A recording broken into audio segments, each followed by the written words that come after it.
Well, and so the news start pouring in. And this time we got two big parts to talk about. We got a whole video talking about the future of League of Legends, and we got a proper trailer for Arcane 2, which is still technically called just a teaser. Which suggests that actual proper trailers are still to come. Anyway, as much as people really wanted me to dive into the teaser first, we are doing that tomorrow. What we're doing today is dissecting what's happening with League. And then we'll dive into the teaser, because there are still some things that correlate to gameplay with Mbessa. So you will get at least a little bit of Arcane feel today too. And because there is really so much to talk about, let's dive right in. The newest dev update starts with Pew Pew lasers and Meddler. We don't get Bright Moon around anymore because he left his spot. But as you'll see, that is tied to something else that will pop up in this video. So first, they start talking about what's happening to the game. When it comes to champions, it's been a while since we got any kind of a roadmap or any kind of a teaser of the future. Of course, recently Aurora popped up, but around this time is when Riot is usually teasing what's coming next. And here Meddler confirmed that normally they would give us a roadmap, but this time around they won't be doing that. This is because they already shared a lot during the season start, and in many ways they wouldn't have a lot to slap on top of that. I mean, we know that Aurora is coming up and that Mbessa is coming after her, so in order for Riot to give us something new, they would have to start teasing the champion that comes after that. But while we are not getting a roadmap now, Meddler confirmed that eventually they will come back. After which, Pew Pew Lasers confirms the speculation we've had around the Malphite. Some of you may remember that during Skarner's teaser they showed Malphite that looked slightly different. And so indeed, they confirmed that Malphite is getting a visual update, if everything goes well. Because this time they are doing it in a smart way. Since Wild Rift is updating a lot of the older champions to meet their standards, League is trying to figure out if they can borrow these models from Wild Rift and use them for visual updates in League. And in this case, we can absolutely see that the Malphite is using the model from Wild Rift. Although here, the textures had to be redrawn to fit bigger screens. Which also gave them the chance to give Malphite some of the Ishtali runes. Now here, keep in mind that from Riot's perspective, this is just an experiment. They saw how successful Jax's update was. And so now they are trying to see if they can get efficient with the models from Wild Rift to do the same thing. Pew Pew mentioned there are a lot of differences when it comes to the skins between the two games. So Riot will still have to remodel a lot of the skins from scratch. But this way, giving champions visual updates should be a lot faster compared to what we had before. Also keep in mind that because this is an experiment, they have no idea when or if Malphite will get this update. But if it succeeds, we should be looking forward to more champions getting the same treatment. And I think everyone agrees there is the one champion in League of Legends that could really use the model from Wild Rift. Next, they quickly dive into the Spirit of Hearth Home, which is the new inclined minigame about Ornn and Aurora, which I am pretty sure everyone loved. So of course, Riot is asking for feedback on this. They want to make more of these because it is a really good way for the audience to connect with the champions from Runeterra. And from the feedback I've seen so far, everyone agrees it was awesome.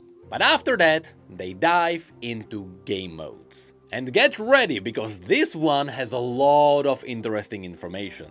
First of all, Meddler confirms that Arena's most recent run has been successful so far, and players are consistently playing it past launch, which is not exactly typical for new game modes, let alone a game mode that has been around 3 times. Which is why they are interested in seeing just for how long this can hold. I mean, the overall plan was still to have this arena up for 3 months. But so far, it seems pretty promising. They still know that people are discussing the cameos, the Lillipad map, the prismatic items, the picks and bans, and moving to a 16-player format. They are still ready to make adjustments whenever one of these becomes an issue, and they will share their full thoughts on this in the future. After which, we dive into the upcoming PvE game mode, which is the teased Vampire Survivor themed Bullet Heaven game. And here we learned that it's officially called Swarm.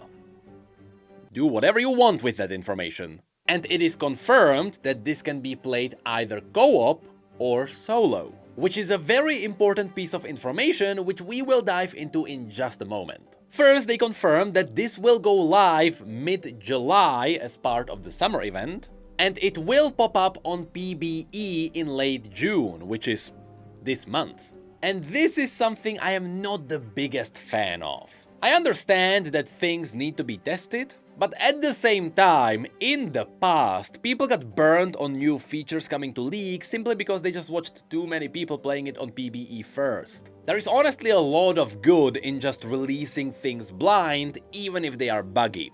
So we'll just see how things go. They also confirmed that when it comes to gameplay, it will be a pretty big leap from what we are used to when it comes to League, and that it is intended to put different League of Legends champion into the context of a survivor game.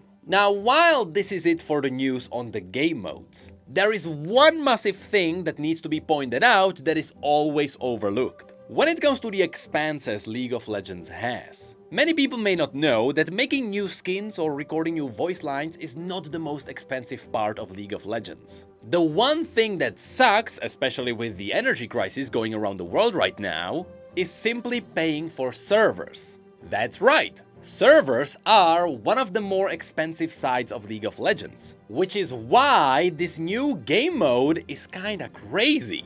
See, normally when you launch a League of Legends game, you can host 10 separate people on one slot on a server. Well, what happens when each of these players tries to play this new game mode solo? Well, now you literally multiplied the cost for your servers 10 times. I have a speculation that is why Arena bumped up their players from 8 up to 16. In a way, by forcing people into a 16-player game mode, you are saving on the costs of your servers. Now yes, some people may know that I recently visited Riot headquarters, but I wasn't given any context on this. I don't have any insider information here. But I can speculate. Maybe that's why Riot is making all the nonsensical decisions with their skins? This is a big tinfoil hat theory, but maybe they know things are gonna get really expensive around League if you wanna keep things free to play. So you know what? Let's wait and see how things turn out. Regardless, it seems like Swarm is gonna be a pretty good new game mode. So after that, we dive into the update on the Mastery system. Here, Riot is aware of the fact that some parts of the new system went well, and there are some other parts which people don't really like. For example, people like the uncapped masteries and the new champion titles, but not a lot of people were the biggest fans of the visual side. So Riot actually listened and they went back to the drawing board to give us something new. And now a lot of players are a lot happier with what you can see on screen right now. And that's simply because it is a lot closer to the original design. Also, Riot previously removed some challenges connected to masteries, all of which should be returning pretty soon, and they confirmed that they are trying to make it so that champion masteries can be progressed through multiple game modes. They just don't know how to achieve that just yet. But that's really it for the mastery system, the biggest point being, we're getting new visuals. After which we dive into Vanguard, a very heated topic that apparently had some pretty good results. So apparently, when Vanguard launched, they caught 47,000 scripters, with 2,500 of them being scripters from Diamond or above. It also got some new tools which help them catch virtual machines, which apparently pretty much eliminated botting overnight. They went from 1 million hours of botting per day down to only 50,000. This should be shown the most in co-op versus AI, however, people at lower ranks will notice this too. I mean, we all know about those Iron Yumi bots, right? Speaking of which, this does not only affect games with bots. It also means that there will be less toxic players who bought accounts that were leveled up by bots. And connected to this, Medler confirmed that the number of daily players playing League of Legends did not change. By which, in my mind, he's referencing the fact that, you remember all the people who said that they would quit because of Vanguard? Yeah, they lied. The numbers are the same. In fact, apparently, actual human numbers bumped up a little bit. That's the red part, which is slightly higher than the yellow part. So as a result of Vanguard, somehow more people started engaging with League of Legends. That is a twist I did not expect. Of course, Medler also adds that they are not done with the updates on anti-cheat yet, and there will be a separate dev blog about this later. After which, the video jumps into esports. Now, I'll be honest, I don't know much about esports. I didn't even know the Bush thing was Faker's name in-game. So here, from what I understand, MSI got the biggest views MSI ever got. They also talked about the new model where pro players can share higher revenue from the game. There is also the reconstructing of LCS and LCK, and I'm getting lost in this. I just know that there will be less pro player teams at the very top, which means that from the shared revenue everyone will have a bigger cut. And in a way they are just trying to replicate the Valorant esports scene because that one works really well. Also, they are merging a lot of the eastern and southern esports realms into one big league that can compete at Worlds. Outside of that, I'm not the best guy to talk about esports, so we're moving on. Next, we got a big update on League's leadership. As we know, Bright Moon is no longer the executive producer, which is why Paul, known as Pabro, is here to take his spot. For those of you who don't know, this guy is a veteran from the glory days of League of Legends. He was literally Riot's employee number 10, and he was there to ship quite the legendary parts of League of Legends, such as the old school original Earth matches and the Burning Tides event, which killed Gangplank. Except not really. Besides that, he was on numerous champions and skins. Then he went on to Valorant and helped them launch the game and get it where it is now. Then he went to Wild Rift, where he shipped a lot of the amazing events that are part of the game right now. And now he is back on League. So this guy is an OG. But with that, the video goes to Christian to talk about Arcane. And this is where we got yet more juicy information.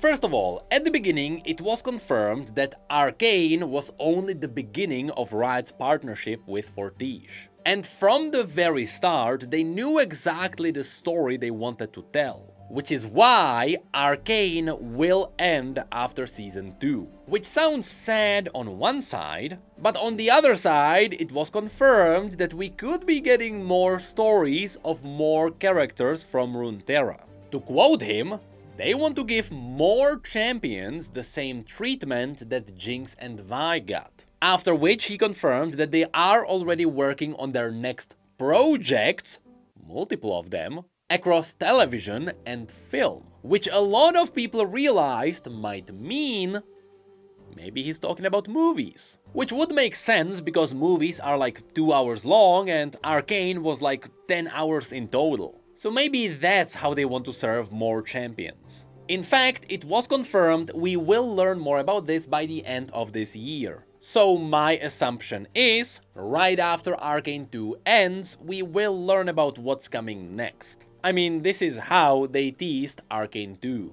Now, as I mentioned, I want to talk about the teaser shown in a separate video. But there is one thing I want to point out here. And that is Ambessa Medarda wearing the Noxian armor.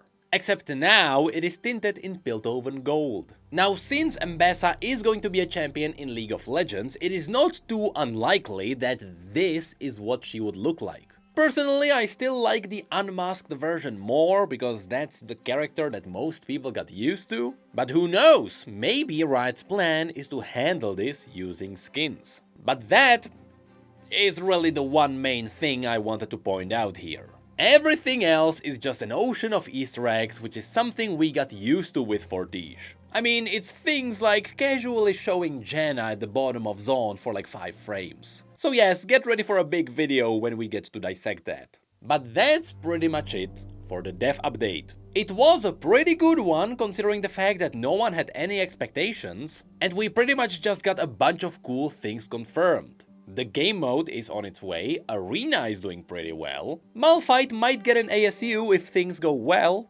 Arcane got some big news, but they still managed to avoid talking about the Ahri skin. And you know what? I don't blame them.